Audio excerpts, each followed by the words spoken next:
அஸ்ஸலாமு அலைக்கும் எவ்ரிவான். இன்றைக்கி நான் வந்து பருப்பு போட்டு கூட்டு பண்ண போகிறேன். பொடலங்காய் வந்து நல்லா சின்ன சின்னதாக நறுக்கியிருக்கேன். ஊற வச்ச பருப்பு, அப்புறம் கொஞ்சமாக வந்துட்டு வெந்தயம், சீரகம், பச்சை மிளகாய், கொஞ்சமாக தண்ணி ஊற்றி கொஞ்சம் எண்ணெய் வந்து தேங்காய் எண்ணெய் சேர்த்துக்கோங்க. போட்டு இப்போ நான் விசில் வைக்கிறேன்.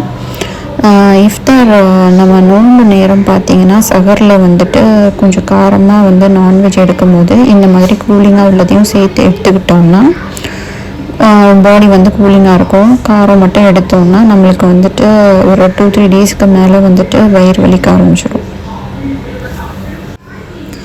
இப்போ வந்து நம்ம பருப்பு வேக வச்சு எடுத்தாச்சு. இதில் வந்து நம்ம வந்து கரண்டியாலே மசிச்சு விட்டுக்கலாம். நான் இஃப்தாருக்கு வந்துட்டு ஒரு ஸ்வீட் சாப்பிட்டேன், அதை நான் காமிக்கேன். அது ரொம்ப நல்லா இருந்துச்சு. ஸோ உங்களுக்கு நேம் தெரிஞ்சால் சொல்லுங்கள், ரெசிபி ட்ரை பண்ணுவோம். இப்போ நான் வந்து தாளிக்கிறதுக்கு கொஞ்சமாக எண்ணெய் விட்டுருக்கேன்.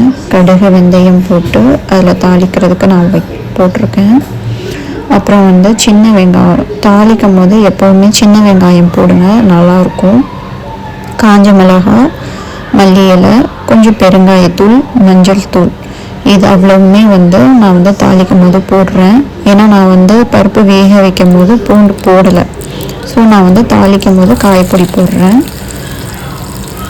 நீங்கள் துவரம் பருப்பாக இருந்தால் ரெண்டுமே போடணும். நீங்கள் வந்து அவிக்கும் போதும் வந்துட்டு பூண்டு போடணும், தாளிக்கும் போதும் பெருங்காயத்தூள் போடணும். நான் சிறு பருப்பு போட்டதுனால நான் வந்து காயப்பொடி போட்டு தாளிக்கிறேன், அவ்வளோதான். இப்போ வந்து நம்ம மசிச்சது எல்லாத்தையுமே ஒன்று சேர்த்து ஆட் பண்ணிவிட்டு நம்ம வந்து கலந்து விட்டுடலாம். அப்புறம் தேவையான அளவு உப்பு.